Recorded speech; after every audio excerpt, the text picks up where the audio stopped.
Salam dəyərli müəllimlər, xoş gördük hər birinizi. 2 ildir ard-arda MIQ imtahanına düşən belə bir sualın izahına baxırıq. Sualımız fəza fiqurundan kəsib çıxarılmış hissələrdir. Bununla bağlı kanalda dərsimiz var. Mütləq o dərsə baxsaz, bu mövzunu 100% başa düşəcəksiniz. Burada iştirakləmiş hissə kəsib götürülür və qalan fiqurun həcmi bizdən soruşulur.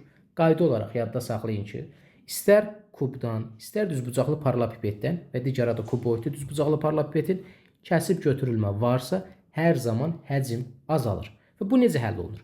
Birinci, mövcud fiqurun həcmini tapırıq, kəsilib götürülməmiş halı. Bunu elə bil ki, baxın, bu hissəni belə yanaşma eləsək, kəsilib götürülmə budur da, baxın, elə bil buradan belə bir dilim kəsilib götürülüb. Onda biz bu fiquru kənarda çəkək, bu düzbucaqlı paralelipipedimizi.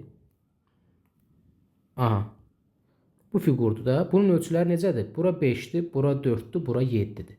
Mövcud fiqurun həcmi 3 ölçünün bir-birinə hasilidir. Yəni V bərabərdir 4 vur 5 vur 7. Bu elədir 140 kub santimetr. İndi bu kəsilib götürülmüş hissəyə baxıram. Bu kəsilib götürülmüş hissəni mən kənarda sizin üçün cızma qara eləyim.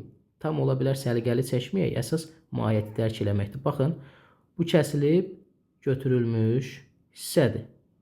Bunun özü də bir düzbucaqlı paralelipipeddir və bunun ölçüləri necədir? Burada verilib 3 santimetrdir. Onda demək bura 3 santimetrdir. 1 santimetr bura verilib. 1 buradırsa elə burada 1 olacaq. Hündürlüyü də dəyişmir. 7-dirsə burada 7-dir. Onda bunun həcmi nəyə bərabər olacaq? Bu V1 yazaq, burada V2 yazaq. Ya V çıxarılma yazaq. 1 vurulsun, 3 vurulsun 7. Bu da bərabər 21 kub santimetr. Qalan deyirsə 140-dan da 21-i çıxanda bərabər 119 kub santimetr. Doğru cavab B variantı.